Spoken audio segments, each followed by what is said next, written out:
listen. I'm really sorry this happened to you, man. Injustice is everywhere, and you're taking the brunt of it right now. But you're gonna be okay, Sean.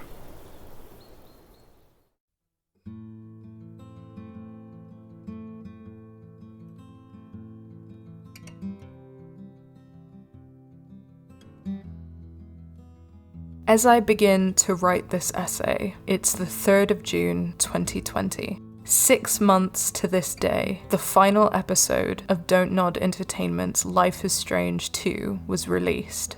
That evening, after a long day at work, I sat down to play it with some friends, filled with trepidation. I cracked open a beer to calm my nerves. We argued over our decisions that night, and maybe I cried during those 4 hours. I don't remember, but afterwards I could barely speak.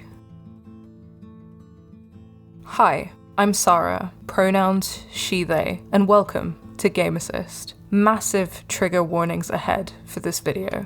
I will be discussing racism, racist abuse and violence, psychological abuse, physical violence, police violence, and the violence of border control. Some of this will be depicted on screen, including characters using racist slurs.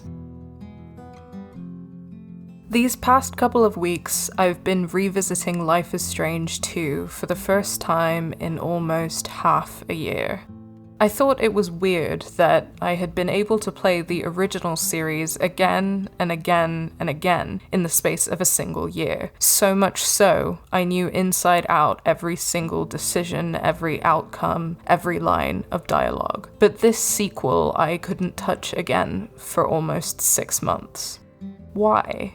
It wasn't that I didn't love Life is Strange 2. In many ways, I think it may be the most important game of my lifetime. And that, I realized, was exactly it. Had any other game ever forced me to re-experience the trauma of racism, let alone in so visceral and relentless a way?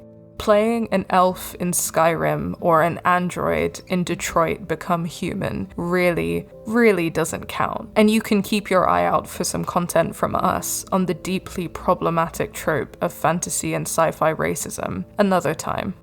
In Life is Strange 2, you literally travel across America and find racism everywhere you go. This is a game about how racist violence is woven into every aspect of American life.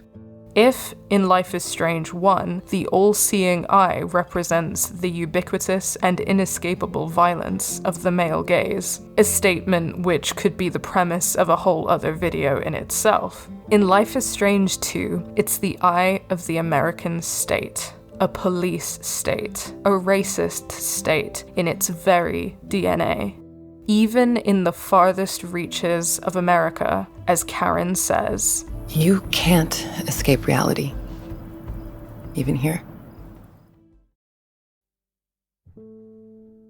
Every episode of Life is Strange 2 is punctuated by the story of the Wolf brothers. In these segments, Sean recalls what has happened in the story so far by casting himself and Daniel as wolves, moving through the world, meeting fellow animals, and being chased by hunters. This metaphor is deeply significant and is woven throughout the story in other ways as well. Wolves connect the brothers to Puerto Lobos, literally the port of wolves in Spanish, to their father and to his homeland of Mexico. So the wolf is connected to their ethnic background, to their blood, and to their nationality. This is reinforced when Diego, who is also Mexican, says to the racist vigilantes in episode 5, "You hunt us like animals." Interesting that both the overtly racist vigilantes and the police are described as hunters, but I'll come back to that. The wolf hunter metaphor is interesting for a few reasons. The wolf is an animal which can and will defend itself if attacked. It is an animal very capable of violence, but never unnecessary violence. It will only do what it needs to do in order to survive. The wolf, in nature, is not an animal which is hunted. The hunting of wolves is an entirely constructed power dynamic imposed upon nature by man.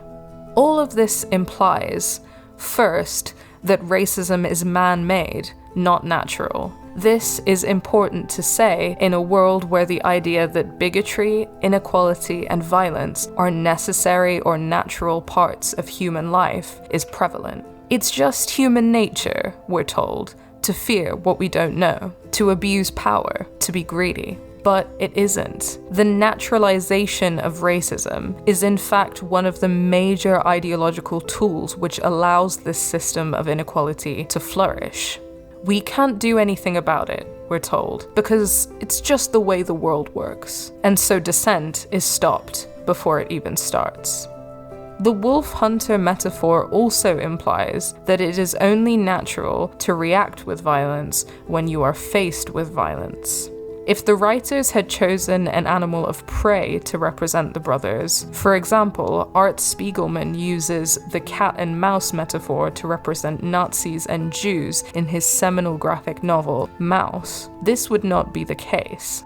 In a cat and mouse configuration, Sean and Daniel would be completely defenseless, would simply have to bear the racist violence that they face without retaliation. That would be their destiny. That would be the natural order. This metaphor implies, instead, as Sean himself says, "Fuck the rules. We'll do whatever we can to survive. That's fair." Yes, it is. My final point on this metaphor regards the domestication of wolves. As we know, wolves have been domesticated by man into dogs. As a metaphor, this could relate to integration. Often considered the goal of liberal or progressive society, the integration of immigrants and of people of color into the white Western world essentially means having them reinforce and contribute to the very violent and racist structures which oppress them, becoming non-threatening to the powers that be, accepting their fate as second-class citizens. And when they fight back, when they preserve their cultures, their languages, their histories, refusing to forget the wolves that they are, refusing to be domesticated, then they get put down.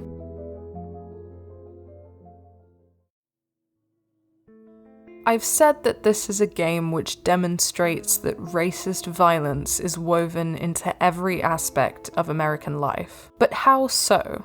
Sean faces overt racism in 3 particular instances in this game. Episode 1, when gas station owner Hank Stamper kidnaps and beats him, and his wife turns a blind eye.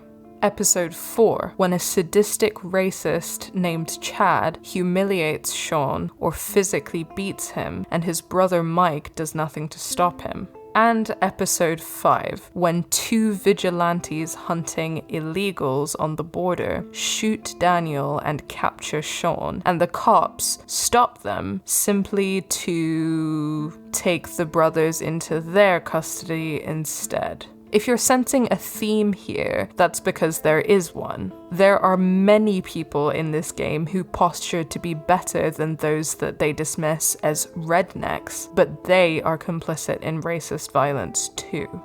Outside of these particularly high-stakes scenarios, Life is Strange 2 is constantly presenting us with the mechanics of everyday racism. Even some of those individuals that you are meant to love and trust are complicit, and at times this is demonstrated through direct verbal parallels between said good guys and the police, the FBI, and even the so-called rednecks. One of the primary mechanics of racism is gaslighting. Gaslighting is a form of psychological manipulation which works by making someone doubt themselves. Gaslighting makes someone question their own judgment or their own memory. It involves lying to them, refusing to believe them, contradicting them, or misdirecting. All of these techniques result in someone questioning themselves and their beliefs. Gaslighting is an absolutely key technique in the psychological arsenal of racism. When people of color tell someone that they have experienced racism, they're often met with gaslighting. Did that really happen? Are you sure it was racist? I know that person. They'd never say something like that. And so on.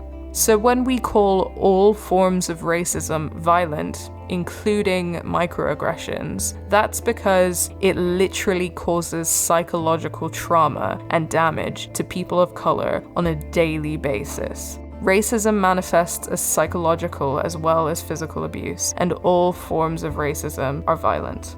With this in mind, have a look at the following clips. Then we'll unpack them a bit. All I know is that he shot Dad. And now he's gone. Oh, sweetie. We are so sorry for what happened to your father. But why did you run away if you're innocent? What?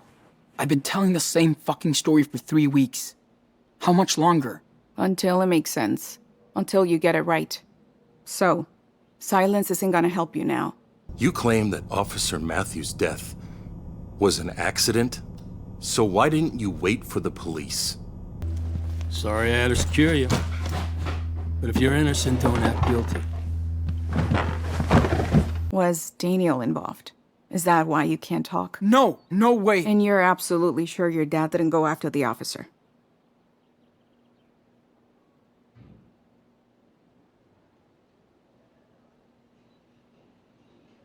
Yeah, he came outside, then he was killed. That's what he did. Just guilty of being... who knows? I hear you, but... you're sure you didn't get upset and go after the officer? It happens. Jesus, no. Look at me. I needed to protect my brother. I know, son, but running away from trouble is never a good solution. I know you guys got screwed. That you think there's no other way out. And you're neck deep in trouble, all right. But you and Daniel can't just hide out forever. Is that how you see yourself in 10 years? 2 Mexican boys out on the run? That won't be a secret in Beaver Creek for long. America is your home. With us. And you have to think about your brother, you know, his future, all that stuff. It's too dangerous for us to stay here. And for you guys, too. It's dangerous to be on the road. Do you think your father would have wanted this for his kids? So what's going on with Daniel? You really have leads? Yes, we do. That's our job. The Bureau put his profile out over 4 states. So we are on the case. You lied to me. You have no leads. You have no fucking idea where my brother is. I don't lie, Sean. But you did. And your brother is paying the price. You're still young. I bet they'd be lenient if you step up and face the law. You know the police would separate us. Maybe forever. Daniel would end up in foster care. You can't be sure, Sean. I feel sorry for you. I really do. But denying what you did will only make things worse. Don't make this worse for yourself, kid. Or I will.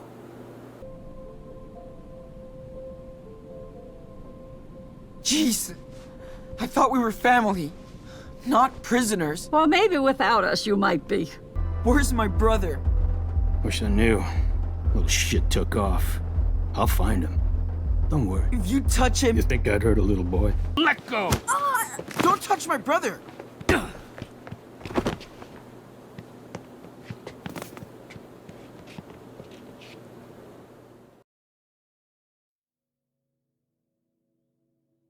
There are several forms of gaslighting at play here, including preying on Sean's sense of responsibility for his brother and his grief over the loss of his father, in order to make him question himself and his decisions. A lot of this gaslighting operates on the same underpinning presumption, though, that the state, the police, and the criminal justice system are fair.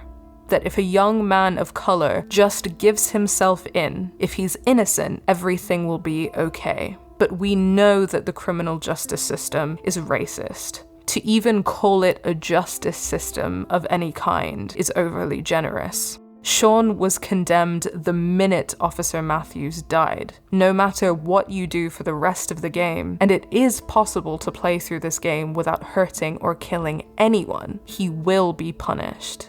So for what? For being a Latino in America. It's pretty easy for someone like David or Claire or even Brody to say that everything will be okay, because as white people, they simply wouldn't face the same consequences, if indeed they would face any consequences at all. Even Brody, who is the first person to believe you without question, disapproves if you talk about your retaliation to Hank. Whoa, kid. Maybe he deserved it, but don't do it and don't talk about it. And dismissively says of the situation, well, don't let it faze you, little dude. Right, just don't let that horrible traumatic experience faze you. Right. This line serves as a direct parallel to Mike telling you, just drive straight and you'll hit the highway. Forget this happened, man, okay? After Chad beats you in episode 4. White people don't have to think about the psychological consequences of their actions on people of color, the trauma that will affect them every day of their lives. They can just forget. We can't. When you arrive at your grandparents' house looking for help, Claire and Stephen, particularly Claire, immediately target Sean. If you steal Hank Stamper's camping gear after he, kidnaps and assaults you, Stephen immediately sees you as a criminal, greeting you aggressively with, "What the hell are you doing here?" After giving Daniel some medicine, Claire says, "Gave Daniel some cough medicine, but you should have taken better care of him. He could have been worse. You were lucky." Putting the blame for Daniel's illness on Sean's inability to take care of him, and not, those that murdered his father and made him homeless, those that deny him the most basic human rights of housing and medical care. Hank Stamper and Lisbeth Fisher used the very same technique. Guess you didn't have any second thoughts about leading him out in the middle of nowhere, though. That's real safe for a little kid. It's a pleasure to meet you. This is a real blessing today. You were away from Daniel for quite a while. I was in a coma. Of course. I wasn't judging you. Claire paints Sean as a dangerous criminal again, playing into racist attitudes towards young Latino men, when she whispers to Stephen, "What if Sean is guilty? Sleeping in our home, next to us." Here, killing a cop who killed your father, or hitting and stealing from a racist who beat and kidnapped you, are not justified, and Sean is a villain who would hurt people simply for the sake of it. Note that Claire's offer of help is conditional. Now, if you want us to help you, did you hurt that police officer in Seattle?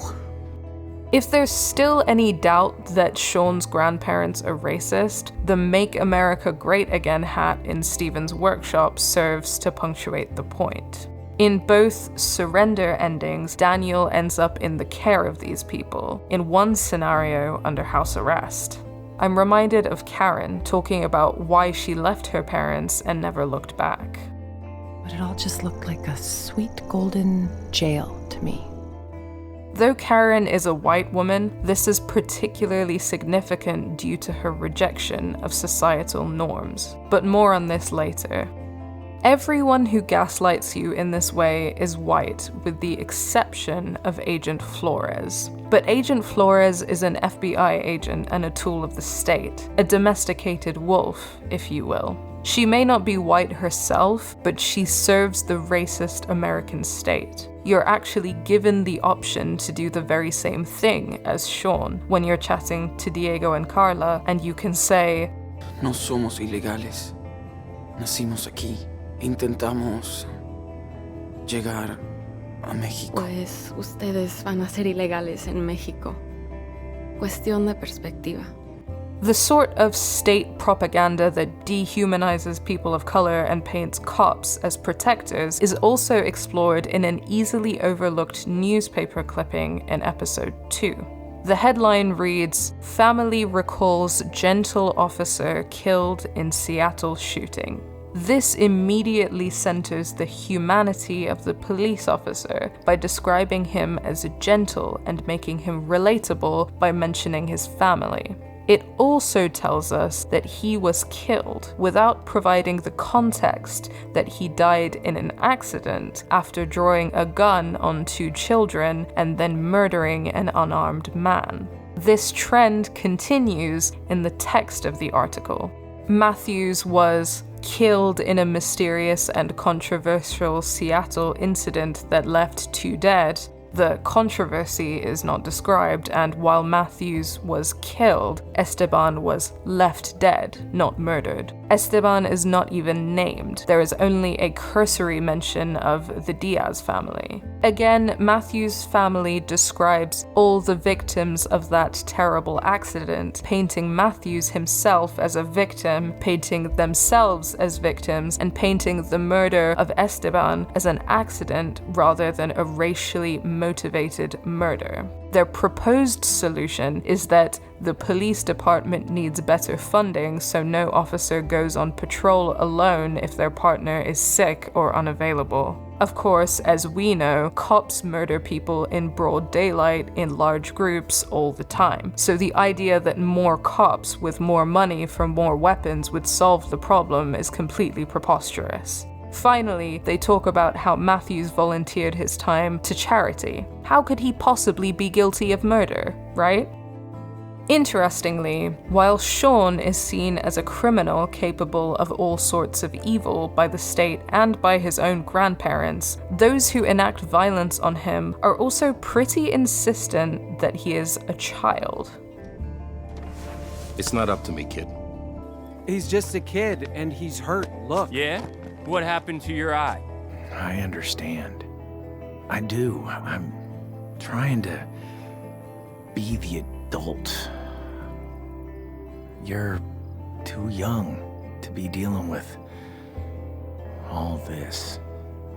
He is infantilized and disempowered at the same time as he is criminalized. Racism has functioned in this way for centuries, with colonizers describing indigenous populations as heathens at the same time as calling them children that just need to be saved. You're constantly being told, Tranquilo, amigo. Aquí no hacen daño a los niños. I'll find him. Don't worry. If you touch him... You think I'd hurt a little boy?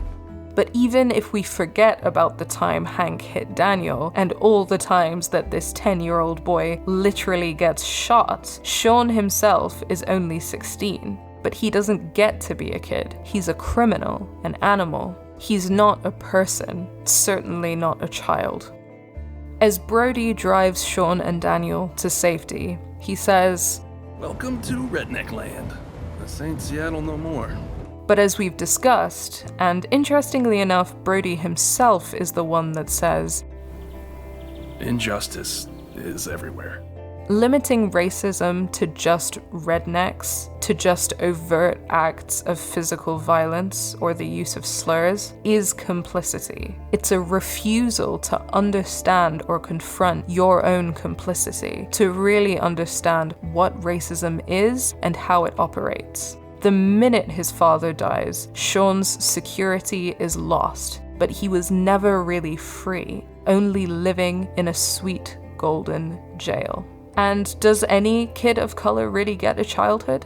The game makes it very clear that Sean and Daniel grew up in a house next to racists who threatened to call the cops on them just for having fun, who threatened to build a fence between their houses, a literal microcosm of the Mexico-America border.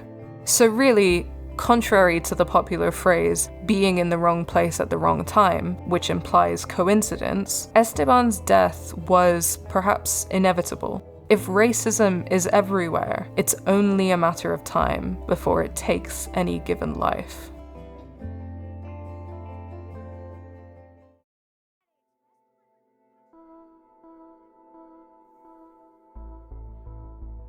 I've talked a lot about Claire, and I think highlighting the role of white women in maintaining the racist state is really important. We can tend to focus on white men, but the racist state wouldn't survive if white women didn't uphold it, if they decided to turn against it. Stephen owns a Make America Great Again hat, but Claire is the one who knows how to get in your head. Hank Stamper is the one who hits you and kidnaps you, but his wife allows it to happen. And to boot, he even says, "You're lucky my wife didn't catch you. She's the gun collector in our family." Whatever.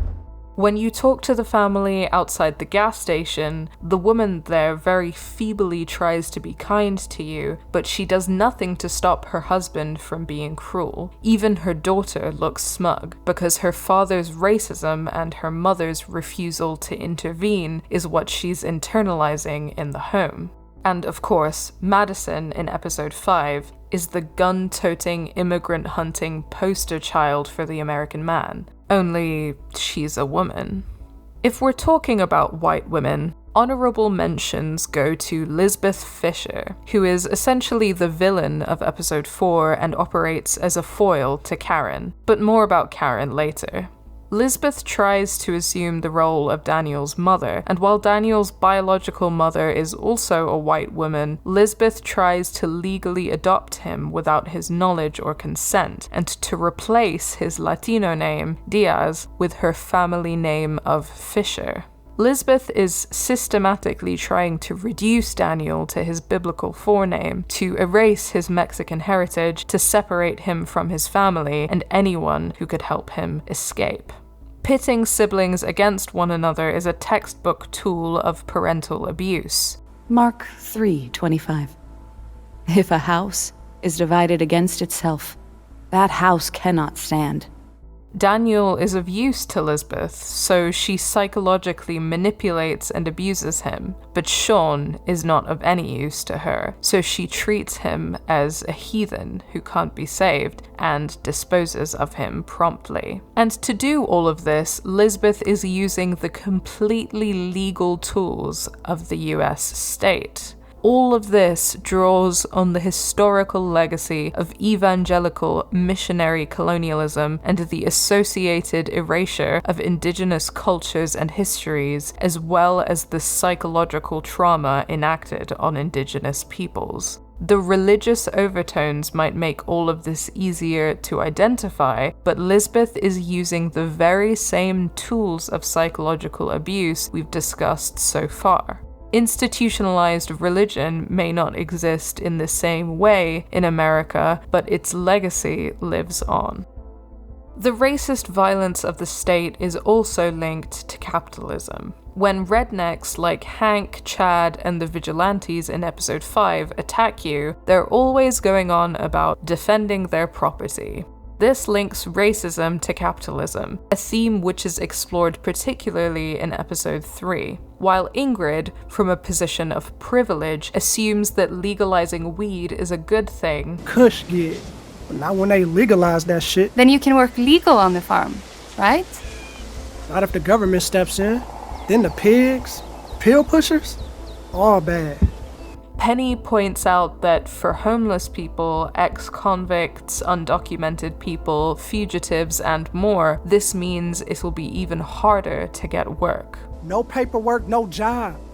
The bureaucracy of the capitalist state is a tool of oppression, reducing people to papers. In a really interesting twist on the common racist trope depicting Mexicans crossing the border in swarms, Penny describes the cops as a swarm instead.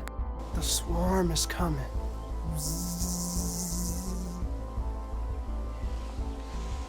Wait, do you mean cops?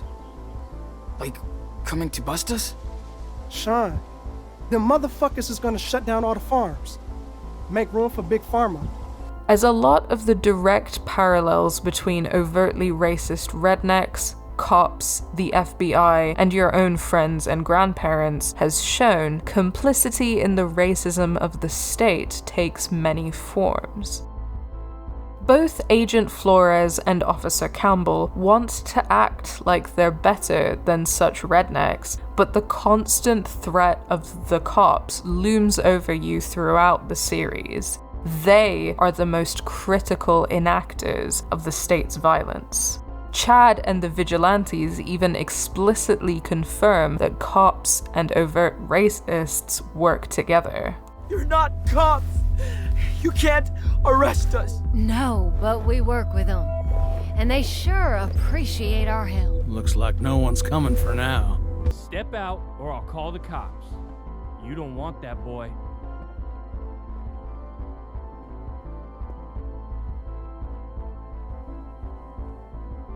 No need to. I'm leaving, now. You deaf? I said out! We don't need cops to deal with assholes like you anyway. Listen, I don't want any trouble. Meanwhile, a newspaper clipping shows that Hank Stamper works with the police and is lauded as a local hero. An individual cop might have good intentions or want to do good, as it's hinted that Officer Campbell might, but ultimately working for the police means enacting the racist violence of the state. Being a cop means being racist. It means being violent, and there's no two ways about that.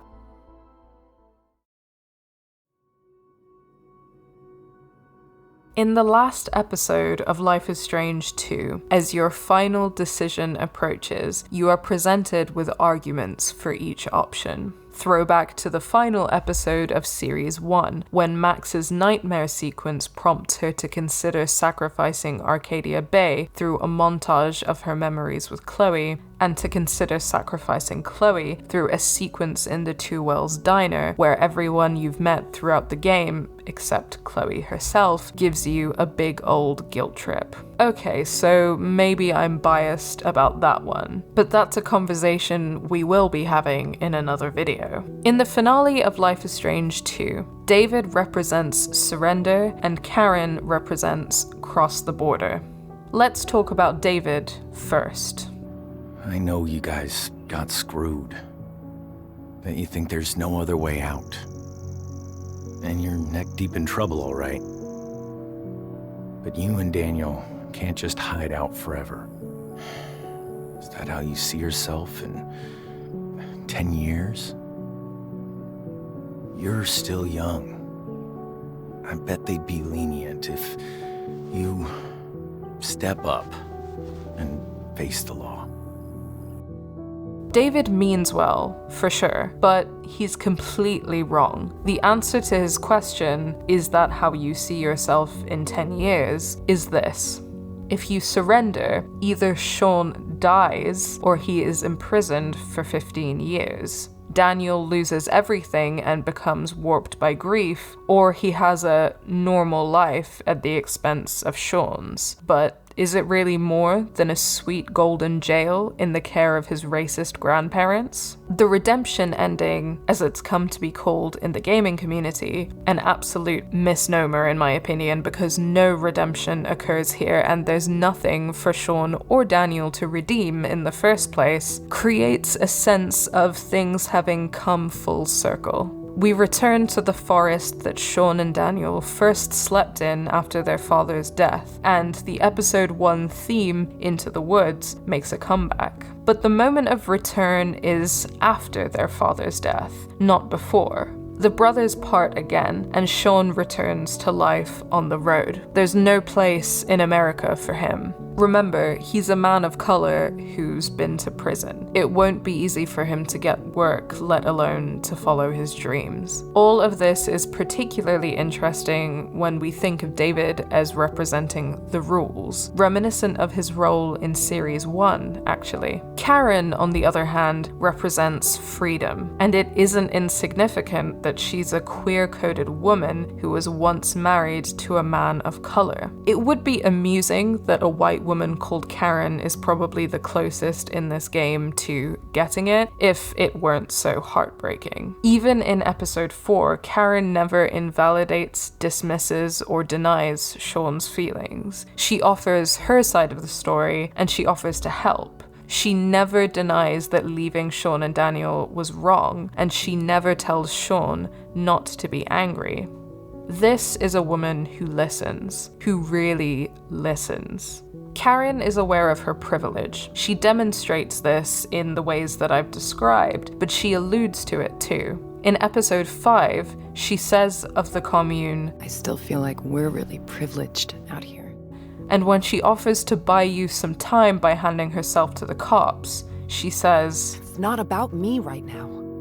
She almost certainly knows that the cops are less likely to harm her, a white woman charged with arson, than her son, a Mexican boy charged with the murder of a police officer. Under the patriarchal state, white mothers are assigned with reproducing the white race, both physically and culturally, due to their role in the nuclear family. So Karen's refusal of this role, both in marrying a Latino man and having Latino children, and in her refusal to teach them to follow the rules, is incredibly significant. So when Karen gives you her 2 cents on what you should do, in the end, it's this. I tried to live by my own rules, no matter what. I don't expect you boys to be like me, but try to stay true to yourselves. This is your life. Don't let anybody get in the way. In episode 5, you have the chance to write a letter to Karen. In mine, I wrote, Please don't give up on your freedom. Okay? It's the best thing you've taught us. We'll reach it once we find our own freedom.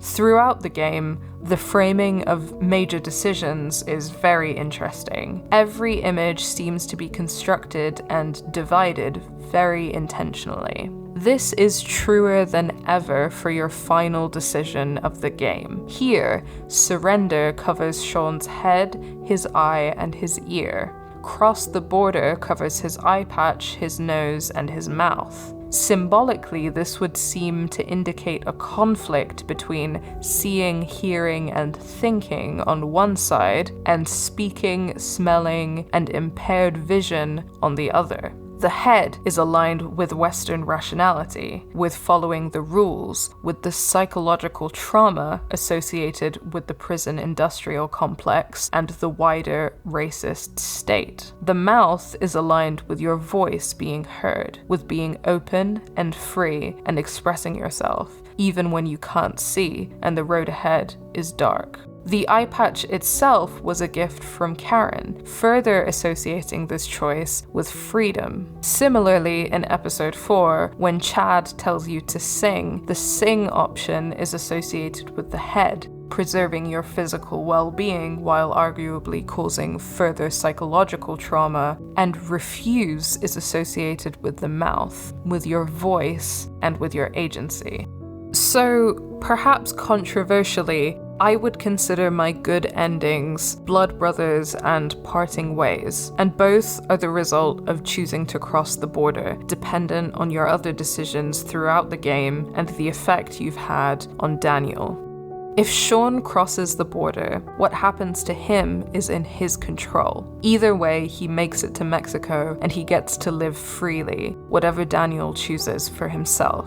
In both Redemption and Lone Wolf, however, his life is taken from him. Either he is brutally killed by the police, or he spends his young adult life in prison from the age of 16 to the age of 31. Many in the gaming community have taken to polarizing these decisions based on what they have called high morality or low morality. The game itself takes a much more ambiguous position on this. For starters, the color of Sean's glass eye, white in Redemption and black in both Parting Ways and Blood Brothers, actually has nothing to do with what you've taught Daniel, but whether Sean is in America or Mexico. Additionally, when the game shows you your final choices, it describes your influence on Daniel's decision as follows. Overall, you taught Daniel to do his best to follow the rules of society. Or, overall, you taught Daniel to put himself and his brother first. So it isn't framed as high morality versus low morality at all, but rather follow society's rules or protect yourself and your brother. Note how protect yourself and your brother has to exist in opposition to follow the rules of society. When playing choice-based games, we tend to view things with black and white morality, but it isn't as simple as that. As Brody says, everything is political, Sean. A distinct criticism I do have is the association of crossing the border with gang violence. That seems like a racist association in itself on the part of the writers. There is no implication of Sean being engaged in any such thing while living in Mexico in the Parting Ways ending, so why Blood Brothers? I've thought about this a lot. On my first playthrough, my friends and I would discuss each decision at length before making it. We got the Parting Ways ending, and I was shaken by Daniel's decision to give himself up. On my most recent playthrough, my decisions were based around refusing to comply with racists and defending myself when necessary, but not enacting unnecessary violence that wasn't in self-defense. I got the Blood Brothers ending. Looking at these two side by side, I thought about the implications of trying to teach a 10-year-old boy, homeless and on the run from the cops after the murder of his father, that he should never be unnecessarily violent, but that he should stand up for and defend himself when needed. How do you teach a child the difference between necessary and unnecessary violence? And never once in this game are we given the chance to discuss with Daniel what racism is, despite the fact it's the primary shaping force in his life. I was particularly struck by this during this moment. Hey, Sean, why would they build this? Well, you know, it's a border, man. Is there a wall like this up north? Nah, not really. So, why did they build one here? I don't know, Daniel.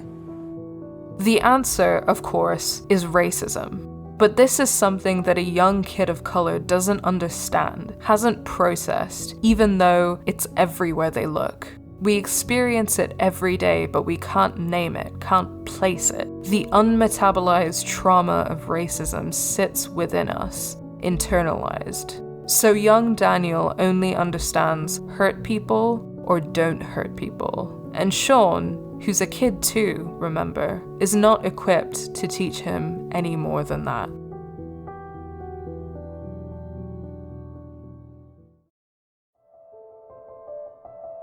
If you liked this video, please do give it a like and subscribe to the channel. We're always interested in hearing your thoughts, so please drop a comment below if you'd like to. As always, a huge thank you to our patrons who make videos like this possible. If you aren't a patron already, please do consider supporting us to keep doing what we do. Thank you for listening, and take care.